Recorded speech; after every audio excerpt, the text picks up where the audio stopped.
5 seconds.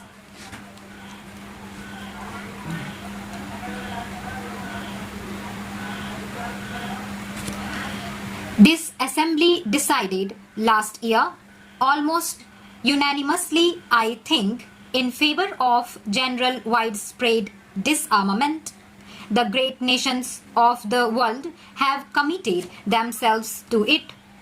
The United States, through its president, recently put forward proposals which are in line with what this assembly has decided. The Soviet Russia has put forward proposals to the same effect, varying them slightly, but essentially aiming at the same thing. There is a good deal of commonness about them in broad outline. If that is so, why should we not grasp this opportunity and remove the fear and terror from people's minds and devote our energies and resources to the advancement of the world? This major and outstanding question must be dealt with speedily, and the great countries, especially those which have the greatest responsibility, should address themselves again and again to the consideration of this problem together through negotiations to reach agreements. Such agreements cannot be merely agreements between some countries, however great. These must represent all the members of the United Nations. But I do think that it is better for a few countries to deal with this problem to begin with. I feel rather strongly on this question, although we in India are probably not situated in the major theatres of a possible war.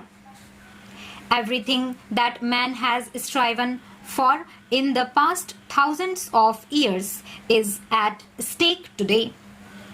While I feel as strongly as possible about the freedom of the colonial countries and other dependent people, I do think that the biggest question today is the question of war and peace and disarmament. The General Assembly passed a resolution recently about nuclear tests. It was a great misfortune that after a period of abstinence from nuclear tests, there was a resumption of these tests. Immediately, it becomes more difficult to have treaties for ending nuclear tests because the whole atmosphere becomes one of fear and apprehension. I do think, and I would beg the countries concerned to realize that they are doing a grave disservice to the world, to their own countries, by not putting an end to nuclear tests by treaty as quickly as possible. The Assembly passed a resolution in favor of some kind of a moratorium. No one imagines that a voluntary moratorium is going to solve this question. There must be stricter controls by treaty and otherwise. Nuclear tests are basically evil forever. We live in a world of conflicts, and yet the world goes on undoubtedly because of the cooperation of nations and operation, and there is today a vast amount of cooperation even between countries which are opposed to each other in the political or other fields.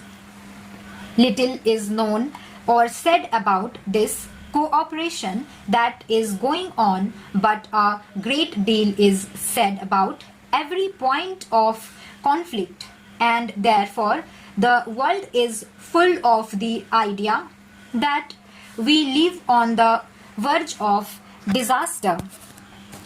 It would perhaps be a truer picture if the cooperating elements in the world were put forward and we were made to think that the world depended on cooperation and not on conflict.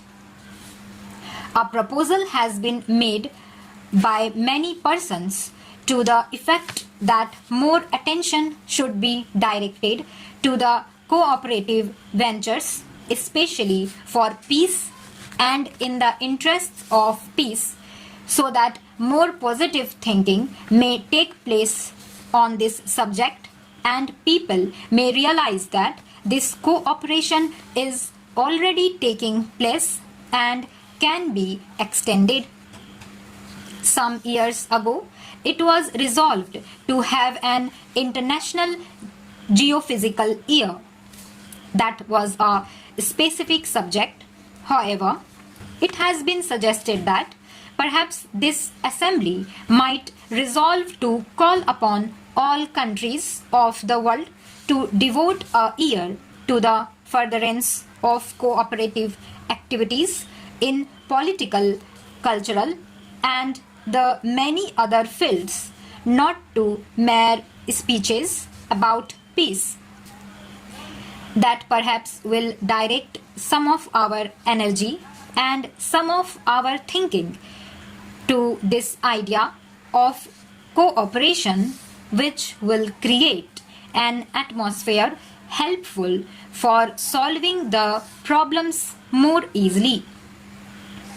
That by itself will not solve any problem, but it will lessen this distrust and conflict which affect the world. I make this suggestion to you not in any detail but broadly so that this assembly might consider it, and if it is worthwhile, perhaps appoint a committee to consider it further and make suggestions as to how this might perhaps be done. The great men of the world have been those who have fought hatred and violence, and not those who have encouraged it. We have arrived at the stage when even in some worthwhile cause, hatred and violence have to be checked. This requires a new way of thinking, a new development of humanity. Possibly, we are going through that process, and this very crisis will wake up the mind of man and direct it to this new way of thinking. What shall it profit the world if it conquers the material ills and then commits suicide because it has not controlled its own mind? Stop.